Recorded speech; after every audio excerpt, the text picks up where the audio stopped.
ಇನ್ನು ಸಿದ್ದರಾಮಯ್ಯ ಯಾವುದೇ ಕಾರಣಕ್ಕೂ ರಾಜೀನಾಮೆ ಕೊಡಬಾರದು ಅಂತ ಮೈಸೂರಿನಲ್ಲಿ ಕನ್ನಡ ಪರ ಹೋರಾಟಗಾರ ಹಿರಿಯ ನಾಯಕರು ವಟಾಳ್ ನಾಗರಾಜ್ ಹೇಳಿಕೆ ಕೊಟ್ಟಿದ್ದಾರೆ. ಯಾವುದೇ ಕಾರಣಕ್ಕೂ ಸಿಎಂ ಸಿದ್ದರಾಮಯ್ಯ ರಾಜೀನಾಮೆ ಕೊಡಬಾರದು.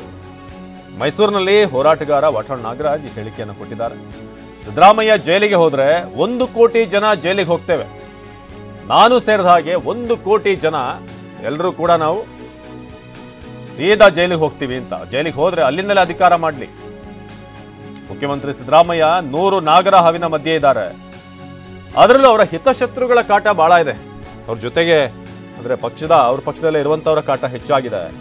ವಿರೋಧ ಪಕ್ಷಕ್ಕಿಂತ ಕಾಂಗ್ರೆಸ್ ಪಕ್ಷದವರೇ ಹಿತಶತ್ರುಗಳಾಗಿದ್ದಾರೆ. ಕಾಂಗ್ರೆಸ್ ಪಕ್ಷದವರು ಬಾಯ ಮುಚ್ಕೊಂಡು ಸುಮ್ಮನೆ ಇರಬೇಕು ಅಂತ ಆರ್ಡರ್ ಮಾಡಿದ್ದಾರೆ ವಟಾಳ್ ನಾಗರಾಜ್ ತಮ್ಮದೇ ಶೈಲಿಯಲ್ಲಿ.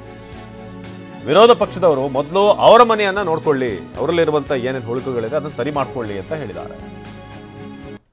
ಸಿದ್ದರಾಮಯ್ಯನವ್ರನ್ನ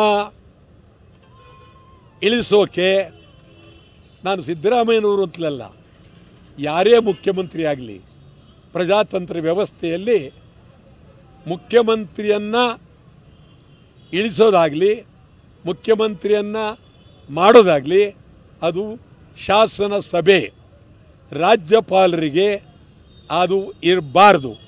ರಾಜ್ಯಪಾಲರುಗಳು ಇತ್ತೀಚೆಗೆ ದಬ್ಬಾಳಿಕೆ ಮಾಡ್ತಾ ಇದ್ದಾರೆ.